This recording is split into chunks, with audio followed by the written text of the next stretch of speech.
Hello everybody, my name is Ian Kirkpatrick. I'm an author, robot, and loin streamer. If you join us on Friday nights here on the channel, we are reading books together, having discussion, and it's a great time. Just a couple of things before we get started on this video. Number one, if you enjoy what I do here, please remember to like, share, and subscribe, comment, be part of the community.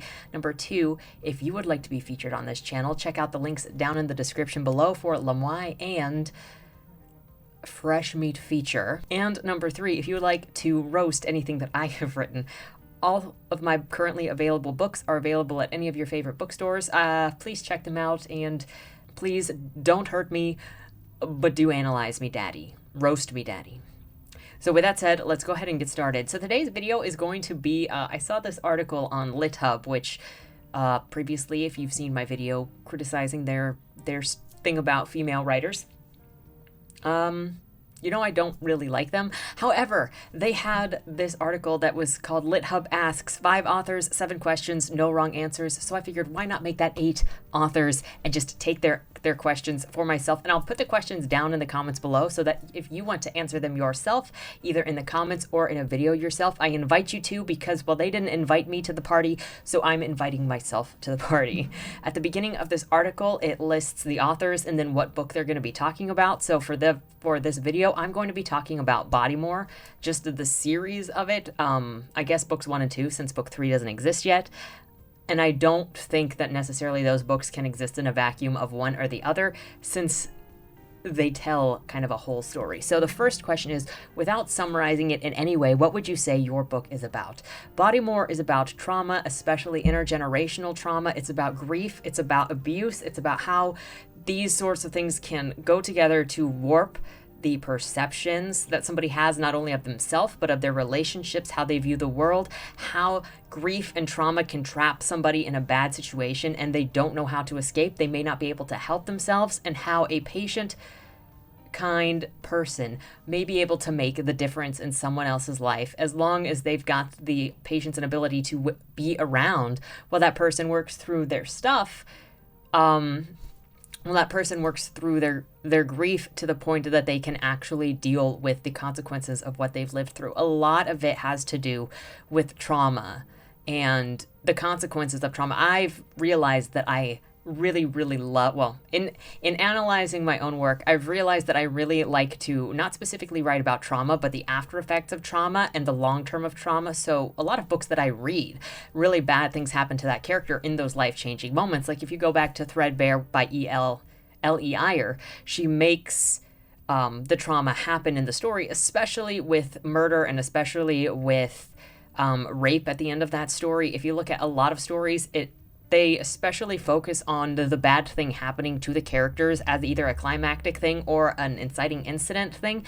But with a lot of my stories, I like to focus on how this character has developed after these bad things happened, and what that means for their mental state, what that means for their relationship with themselves, their relationship with others.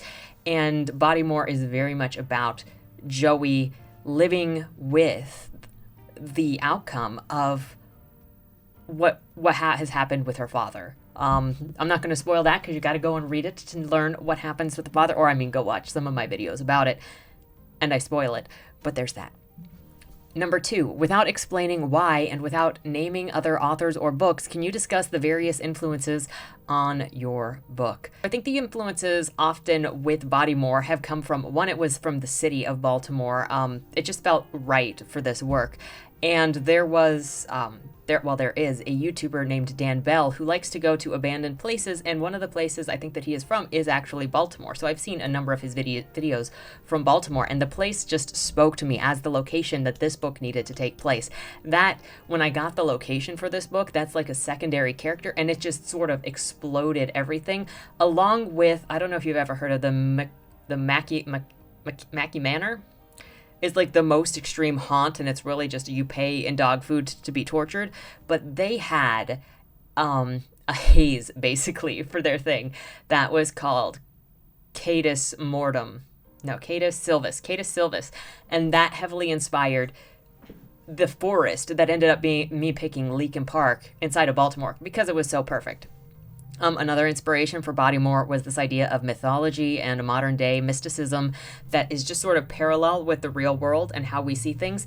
And then it was just sort of this energy that was going on and has been going on for the last couple of years that is just this continuous anger that is building and constantly growing and destroying relationships between people over nonsensical things. Like, think of some of the relationships that you've seen recently, or even just interactions online, maybe in person, where somebody says something innocuous and this other person that either overhears it or is the receiver of the information just goes off the handle angry about something, is so worked up by whatever it is they just interpreted from that sentence. And I think a lot of just the anger that's been in the air and that's been building over the last couple of years ended up being in this book. Because you see it in the relationship Joey has with Baltimore and the other people of Baltimore, and kind of the underline of what Bodymore is about. I would also say that relationships with parents and fatherhood has a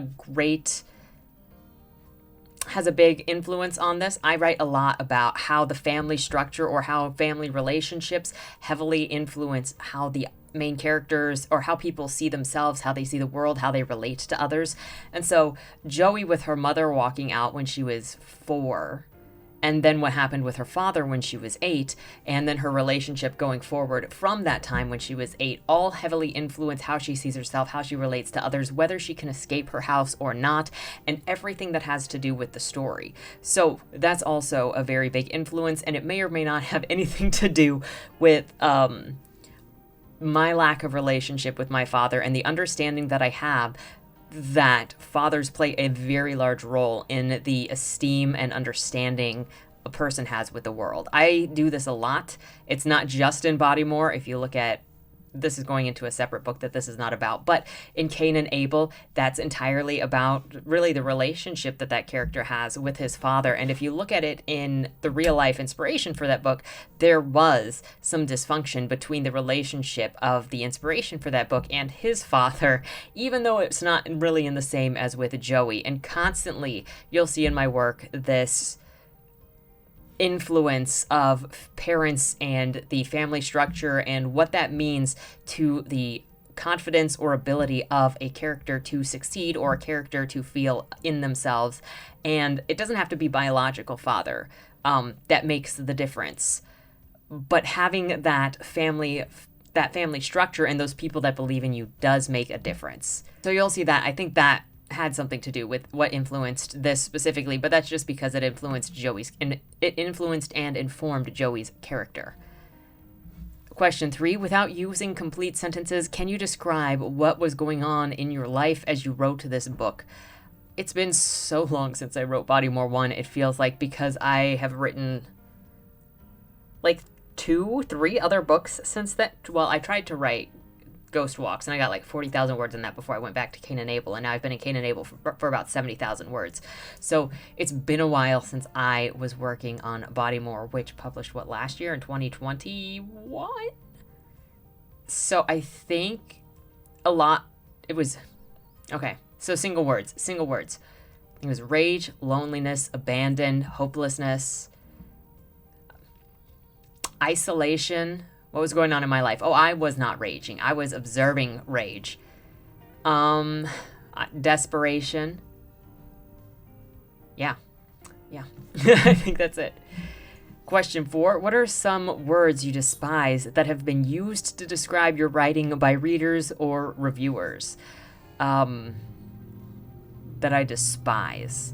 I know that if I looked at some stuff, I could see it. I think cliche is like one of the worst, when you're like, I've created this extremely deep character and it hurts me that all you can see is this cliche. Oh, not like other girls. What? Yeah, if you write a cliche girly girl character, they go, oh, this is the cliche character. Can we have girls not like this? And then you write a character that does not outline how she is different from others. She's just herself. And other people go, well, she's not like other girls. Stop bullying female characters for just being themselves. Okay, you can do whatever you want, but I'm watching you. Yeah, I always have to clarify that because I always hate actually feeling like I'm telling people what to do, even when I'm joking. I think the thing that, like, specifically, I don't have words that I hate that stuff is described with, But I dislike ideas that they're just so inaccurate to what is being depicted, because they've maybe taken offense, because they were speed reading, because they don't get it. Maybe that is self-fellatiating to be like, you just don't get it. But when I read something and they focus on things that are not actually what the book is about, like freaking when ARC readers go after the any typos, that it just throws me, because everybody knows that ARCs come as incomplete versions. But so then when you get an ARC review that focuses on something that's going to be changed and or edited for the final version, and they know it, and then they focus on that anyway, it tells me that they did not focus on the story. They had nothing to say about the story. They checked out of the story, but they still wanted to trash the story for one reason or another. So that's the stuff. Inaccuracies is what I don't like. That's what I despise in ways that readers or reviewers have described my stories. Just inaccuracies. If you could choose a career besides writing, what would it be? And this is irrespective of schooling requirements or talent. I would like to be, irrespective of freaking schooling. I don't want to be in school for another 8 to 10 years. But I would love to be a prison psychologist, specifically in male prisons, and to possibly be a character witness in court for criminal clients, because I just want to help people, and I care a lot about specifically men, because women have so many resources, but I feel like men are left to hang out and dry and are judged for asking for help a lot. And I jive a lot more with male psychology. I'm interested a lot more in male psychology, as you could probably see by my casts of characters that are almost always like, my casts are 85 to 90% male, just because I like writing it better. I feel more comfortable writing what I write, and I like to study male psychology more than female psychology, and I do think there is a difference. I personally can see a difference. You may disagree, but I can see a difference, and it makes a difference to me. So that's what I would like to do. Or, I think that's the big thing. Next question is, what craft elements do you think are your strong suit, and what would you like to be better at? I would like to be better at maybe kind of knowing where I'm going when I'm doing the first draft, or doing my mild outlining, because sometimes I have to go through an entire draft and so much of it is wrong. Creatures Lie Here is so wrong. In some places. I guess the whole book isn't wrong, but I have some stuff I gotta fix in that. With Bodymore 2, I had to leave like 3 chapters totally empty, and then I had to rewrite 2 chapters. And those 2 chapters informed the ending chapters that I had to skip. But I had to like write through it before I figured out what I was doing, go back, rewrite those early chapters, and then I knew what I needed for my climax. And so I wish I was better at sort of figuring out where I wanted the story to go before I had to get to the revision and like skip a bunch of stuff and rewrite a bunch of stuff. But I do think that I'm good at dialogue. I think I'm good at creating deep characters that have a sense of them existing in this world. And witty. That's been my favorite compliment I think I've gotten in more than a couple of reviews. If other people are telling me I'm witty, I'm going to just believe it. Thank you. I appreciate you a lot. The next question is, how do you contend with the hubris of thinking anyone has or should have any interest in what you have to say about anything? It does take some ego to be like, you should read what I have to say. But the contending with the hubris is, I just think that you should, if you want to be entertained, if you find anything that I say interesting, or you like the perspective that I have when I talk and you want to get more of a perspective through storytelling, then that's all that there is. If you think I'm interesting enough to give more of your time, then that's all that it is. It's an open invitation to either see the world more as I've interpreted it through my stories, to see the experiences that I've interpreted through my stories, or to just hear more of kind of the ridiculousness or the mysticism in which I've crafted through what I've written. I don't feel entitled to anybody's time. I don't feel entitled to anybody's enjoyment of my stories, but there is some level of, I think what I have to say is important. I think what I have written is good, and that's the only thing I think that is worth giving a chance. But that's all that I can offer if somebody is got some free time that they want to try something new with. And that's about it. So those were all of the 7 questions. Again, I'll put them down in either the description or in a pinned comment below. So if you want to answer them yourself for whatever you're working on or just for yourself in general, feel free to with a video or a comment. Thank you so much for watching. Have a great weekend and don't die. Hello, boomers. My name is Yanananana. In case you didn't know, I'm a YouTuber from Nide, a small town in eastern Ukraine. My family has never really understood what I do in the woods, but all I've ever wanted is to make a better life for us all. Papa always comes home from the mines angry, dirty, and tired. It's a necessary evil to do your job and be in a place that you don't want to be, but I've never wanted to spend my life doing exactly what was necessary of me. Yanni, there's someone here to see you. Americans. Americans? Yeah. Good morning. My name is Tom Cruise. This is my partner Bob Dylan, and we are big fans of your work. You're a couple of boomers. Actually, I'm a Gen Xer, but I digress. We'd like to sponsor you. Sponsor? What does that mean? We'd like to supply you with a couple of things to, help your channel explode. Who is it? Jan Bagan. Good. For a moment, I thought you were one of the Katsap looking for trouble again. What do you mean? They say they're looking for a terrorist. They want to declare war. What point is there to declare war? Human beings are simple creatures. You understand what drives humanity? You understand all human motivation. There's someone out there doing something bigger than your internet videos, and they won't hesitate to use you as a scapegoat. The Russians are begging for a reason to declare us hostile so they can take everything we have. Don't give them that reason, Jan. I should just go home, like Boris said, but I checked the video I posted last night and it has over 500 views. I'm going viral. I don't have a choice. I must produce another video. The jar I'm holding slips out of my sweaty palms. I can't waste any more time and go back for it. I grab my tripod saying sorry, sorry, sorry, while I keep moving. The jar explodes. I'm deafened by something so loud and powerful, it seems unreal. Jan, did you see that? Where the hell have you been? You mean the explosion? Yes. That was me. You needed to not do this today. You don't understand, Alex. I had to do it. I had to get the views. You're going to get yourself killed, Jan.